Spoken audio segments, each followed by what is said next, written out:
तमाम शैतानों का सरदार और हाकिम इब्लीस है।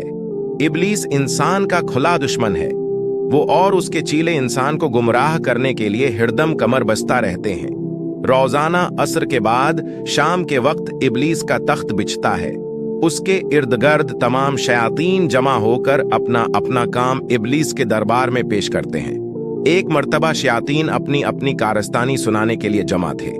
उनमें से एक शैतान बोला कि मैंने इतने लोगों को शराब पलवाई। दूसरा खड़ा होकर उसने कहा कि मैंने इतने इतने लोगों को बहकाया और इनसे हराम फेल कराया।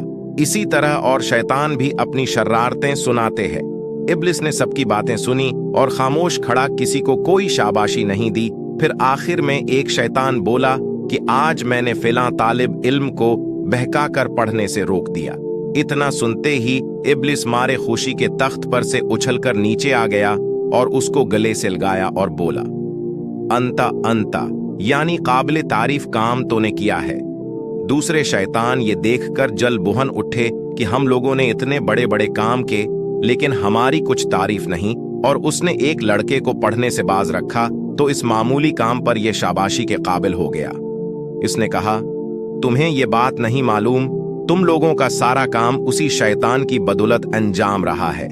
अगर ये इंसान को इल्म से बाज न रखता तो तुम लोग इंसान को बहका न पाते। अच्छा वह जगह बताओ, यहाँ सबसे बड़ा आबिद रहता है मगर साहिब इल्म नहीं, और वहां एक आलम भी रहता हो। शैतानों ने एक मकाम का नाम लिया। इब्लिस सुबह सवीरे आफताब निकलने से पहले अपने साथ शयातीन को लिए हुए इस मकाम पर पहुंचा और एक इंसान की शुक्ल बनकर रास्ता पर खड़ा हो गया। आबिद साहिब तहज्जुद नमाज के बाद फजर पढ़ने के लिए मस्जिद की तरफ जा रहे थे। रास्ता में इब्लिस खड़ा ही था। इब्लिस देख कर बोला, अस्सलाम अलैकुम हजरत, मुझे एक शराई मसीला पूछना है। आबिद कहा, वालेकुम अस्सलाम। आबिद, जल्द पूछो, मुझे नमाज को जाना है। इब्लिस अपनी जीभ से एक छोटी शीशी निकालता है और दिखाकर पूछता है, हजरत, क्या अल्लाह पाक इस बात की कुदरत रखता है कि इस शीशी में जमीन व आसमान को दाखिल कर दे? आबिद ने कुछ देर खामोश होकर सोचता रहा, फिर बोला, कहां जमीन व आसमान और कहां ये छोटी सी शीशी? भला ये कैसे मुमकिन है? बस हजरत, मुझे इतना ही पूछना था। अब आप तशरीफ ले जाएं। शयातीन खड़े ये तमाशा देख रहे थे। इब्लिस ने इनसे कहा, तुम लोगों ने देखा, मैंने उसकी सारी इबादत मिलिया मीट कर दी। ये अब अपनी बेइल्मी की वजह से अल्लाह पाक की कुदरत ही का इनकार कर बैठा। खुदा की कुदरत पर उसका ईमान ही नहीं, अब उसकी इबादत किस काम की? फिर इब्लिस आगे बढ़ा।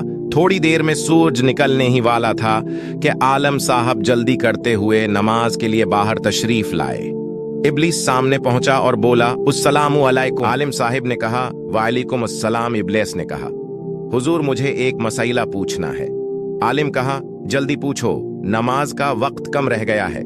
इब्लिस ने कहा कि हुजूर, किया अल्लाह पाक इस अमर पर कादिर है कि आसमान व ज़मीन को छोटी सी शीशी के अंदर कर दे? आलिम कहा, मलून, तू इब्लिस मालूम होता है।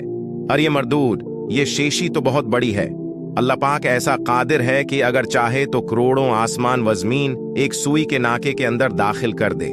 कुरान मजीद फरमाता है, इन्नल्लाह अला कुल्ली शैइन कदीरों, यानी बेशक अल्लाह सब कुछ कर सकता है।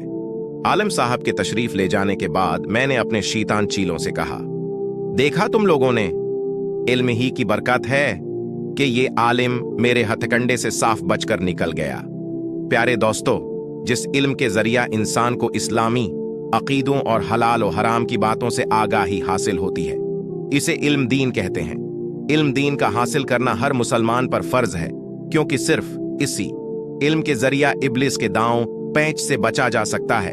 बाकी रहे दूसरे उलूम मिसला इज़राअत, इल्म तिजारत, इल्म वकालत, इल्म डिडक्टरी वगैरह, तो वो सिर्फ रोटी कमाने के लिए हैं। इनसे शैतान के फरेब की काट नहीं की जा सकती।